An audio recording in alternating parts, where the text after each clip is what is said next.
Bueno, aquí estoy poniendo un mapa de Valencia y el embalse de Forata. Algo que no se está diciendo, algo que en la tele no sale, algo que no se sabe por qué. El embalse de Forata con su presa. Esa presa la abrieron a las 7:15 de la tarde. Que nadie se siga pensando que toda la lengua esa de agua, toda esa riada de repente, incluso había gente que dice, se llamaban entre familiares, ¿qué pasa tal? No, que está subiendo el río, que se ha desbordado, ¿qué tal? Pues si no está lloviendo. Había gente que decía, si no está lloviendo.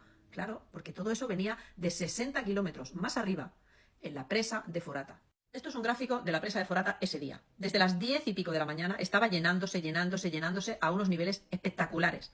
Bueno, oye, estábamos en alerta roja, venía una dana por el cambio climático, nadie sabía, bueno, pues oye, si realmente eso está subiendo, lo normal es que a las 4 o 5 de la tarde ves el ritmo que lleva, vayas empezando a las 4, 3, 2, no sé, avises a toda la población de lo que está pasando y que todo el mundo se resguarde. Lo que no es normal es que a las 7 de la tarde, 7:15 de la tarde, con una capacidad máxima de 37,3 hectómetros cúbicos, en el que esa es su capacidad máxima de aguante, lleguen a 37,1 y no hayan avisado a nadie. Y entonces decidan abrir las compuertas y desaguar. ¿Por qué? Pues por peligro de rotura, por peligro de lo que pueda pasar. Lógicamente hubiera sido un mal mucho peor. Entonces, abrieron compuertas y ya desde ahí veis que empieza a bajar el agua que tenía almacenada esa presa. Y aquí os pongo un poco más de cerca toda la zona afectada. Imaginaros desde ahí arriba que viene una lengua de agua casi como el tsunami del 2005, de un montón de agua de golpe, que liberan cuesta abajo, porque eso viene desde las montañas, cuesta abajo, y llevándose y arrasándose todo lo que encuentra a su paso.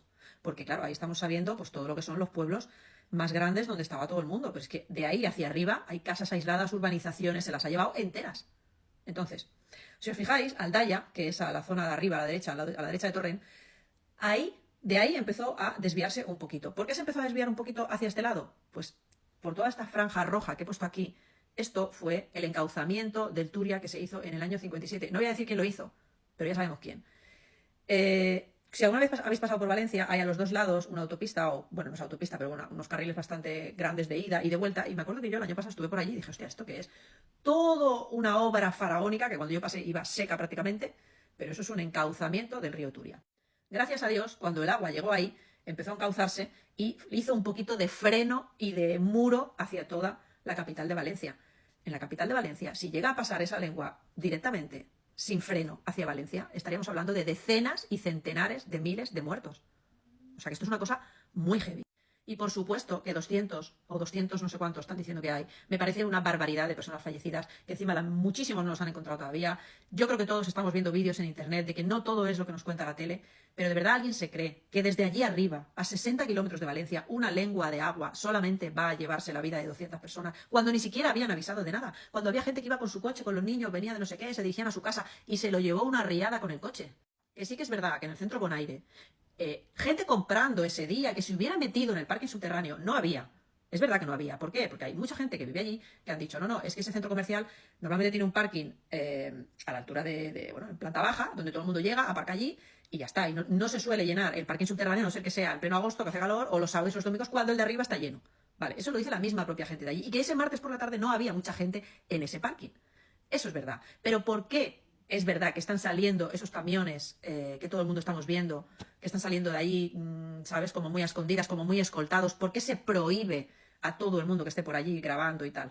Pues es muy simple. Al final, cuando el agua desde arriba llegó a Aldaya, que ya está en las puertas de Valencia casi, cuando el agua llegó allí, pues iba a ras de tierra. Cuando tú llegas a un centro comercial y eres el agua y encuentras un nivel más bajo, no sé si había 5.000 plazas de parking, o sea, era una dimensión muy grande de superficie que el agua, lógicamente, llenó. En cuanto llegó allí, se metió para abajo.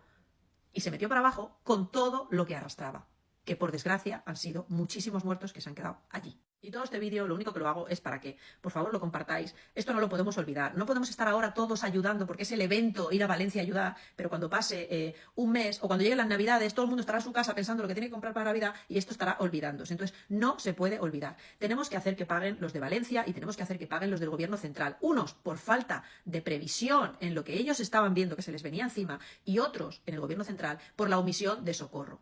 porque no han querido socorrer a las víctimas para que el mal fuera mayor, porque eran de sus enemigos, los del PP, los del PSOE, y no sé qué, no sé cuándo. Entonces, esto no se puede quedar así. No pueden hacer ahora manifestaciones y que en la tele salga diciendo hay una manifestación para que el Mazón dimita. No, no, es que no es el Mazón, es que tiene que ser el Mazón, la ministra de Defensa, el que se encargara de mandar ayuda, y yo ya no sé quién tiene que ser, pero esto no puede ser y lo tienen que pagar. Por favor, compartirlo, la gente tiene que saber lo que ha pasado. Ya sin entrar en si esto lo han provocado o no lo han provocado, porque realmente hay gente que dice que esto está provocado.